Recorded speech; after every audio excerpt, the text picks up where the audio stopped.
A big, gigantic, celebratory morning scone. Pels lead their best-of-7 series 2-0 against the Blazers.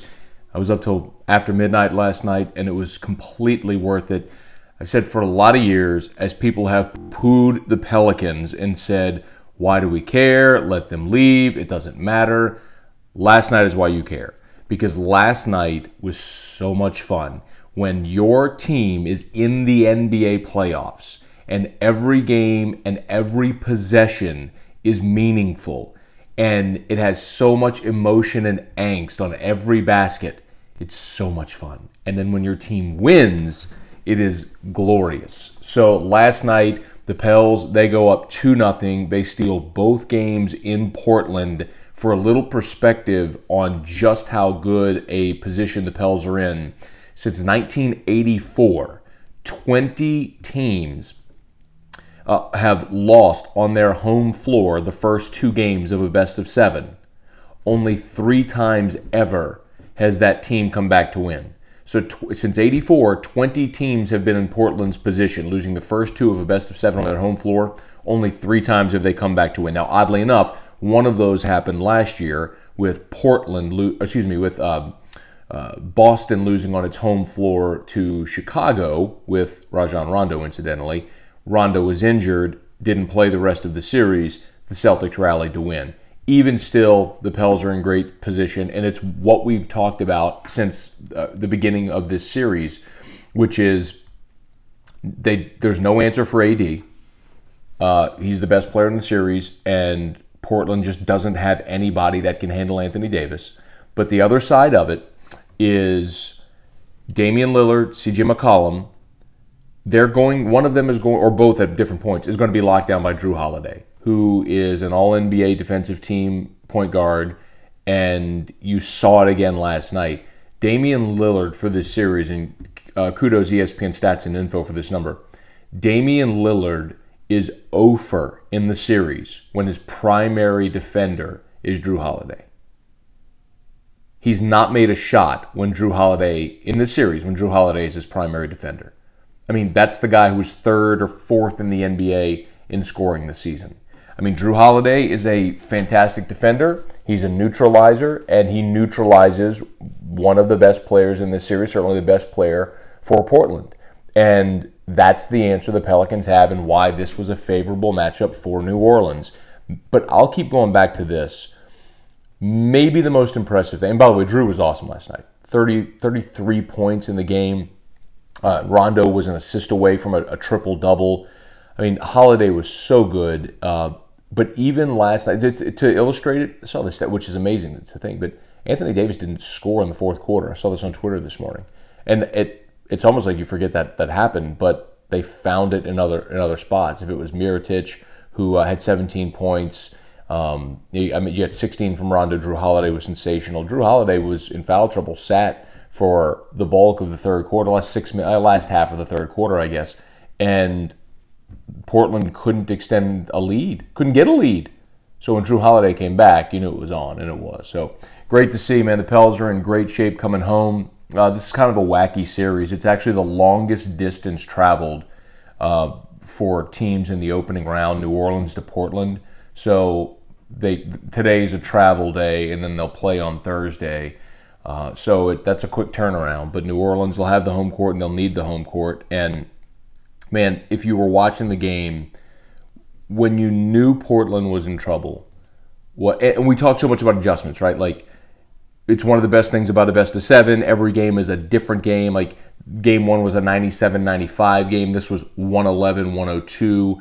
And if you were watching, Portland exists in the half court offensively, and last night they tried to run. Portland tried to get up and go and push the pace and the tempo to try to beat New Orleans' defense in the half court, and it didn't work. They played right into New Orleans' hands. It's like if you're the Army football team and you start to try to run a hurry-up, no huddle. It's like that's not what you do. You're a triple option team. You don't hurry up and throw the football. Like, that's what Portland was trying to do last night, and it was not good for Portland, but great for New Orleans. So the Pels are up 2-0, which is just, it's phenomenal, y'all. And I would like, maybe I should hold this apology, but I was going to apologize to my audience because I picked New Orleans in 6. So for having such an awful pick, I'd like to apologize. And saying that, it's probably not going to go 6. Wouldn't surprise me. Like, it wouldn't surprise me at all if Portland managed to steal one in New Orleans and the Pels were up 3-1. Game 5 in Portland won on their home floor, make it 3-2, and the Pels come home and win it in 6. Like, I wouldn't be surprised if it played out that way. It still very much could, but man, New Orleans has a great opportunity to make sure this thing doesn't go back to Portland with a couple of games on their home floor. So we'll be watching, certainly. One other quick thing I wanted to talk about. You saw the news yesterday that Josh Smith is a scratch. LSU baseball tonight is at Tulane. Josh Smith is a scratch for this weekend against South Carolina. He won't even make the trip with that back injury. At some point, you're going to start to worry, is he going to come back at all this year? You kind of cross your fingers. Somebody mentioned yesterday on AFR, it feels kind of like the Warren Moore situation, where if you knew that story, Warren broke his hamate bone and then missed the entire season and came back basically for the postseason and was on that run with LSU in the postseason. It's a little differently with that and with what Josh Smith is dealing with, because with your hamate bone, I guess part of it is how much pain can you tolerate? Can you grip a bat? That's kind of what Brandt Broussard is sort of dealing with right now. A different injury, obviously, that's his thumb. But, with Josh Smith, when it's your back and it's everything you do, stand, twist, run, like everything you do, you involve your back. So if he's got lingering issues, there's no way they'll run him out there until he feels like he's 100%, because the problem is, if he's not 100%, if it's bothering him a little, he goes and plays, aggravates it, then has a major setback, then you start to wonder, okay, long-term prognosis.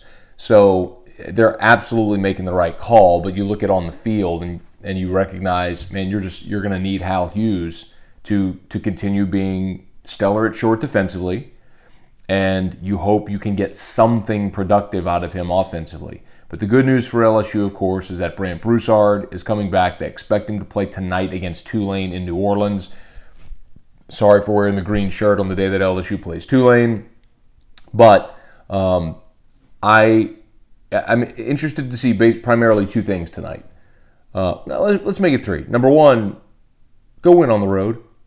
LSU, of course, is lost on the road at Southeastern, at ULL, in the Pontiff Classic in New Orleans. They lost 2 of 3 at Vanderbilt. They lost 2 of 3 at A&M. They've not been good on the road. So you've got a true road game tonight at Turchin. It's going to be packed.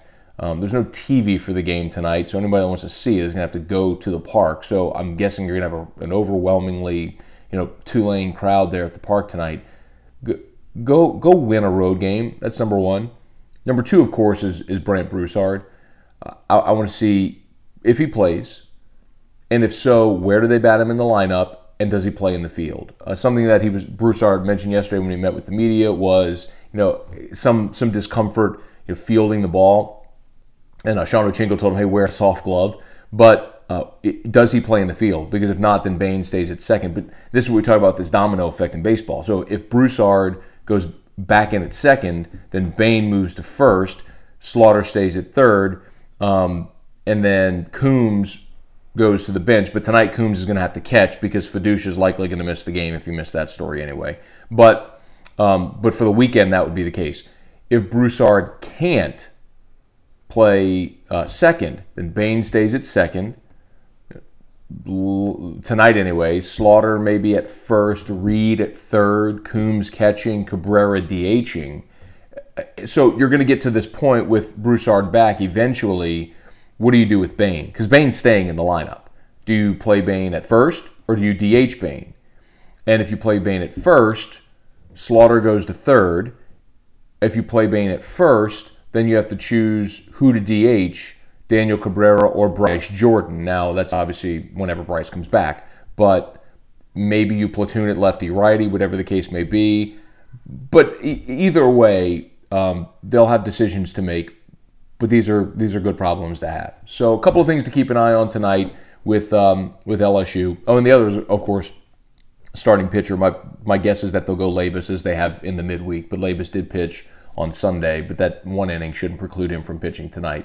So we'll see how it goes tonight for LSU on the road. Pels and Portland, it's a travel day. They'll have the day off and they'll play tomorrow, Game 3 in New Orleans. Psyched about that. Hopefully you'll join us today for AFR 3 to 6 Central. We'll have tons of conversation and reaction to the Pels win. We'll talk some LSU baseball. We'll preview the game from Turch and get you last-minute updates, all that stuff. Thank you for watching Morning Scone here on the Matt Moscone YouTube channel. Please subscribe right down there. If you're on the app, hit the red subscribe button. It's absolutely free, but you would be my very best friend in the world. If not, you would at least be my very best internet YouTube friend for right now for hitting the subscribe button. So thank you very much. Please peruse the rest of the videos. Got a new whiskey review up, and we will talk to you a little bit later.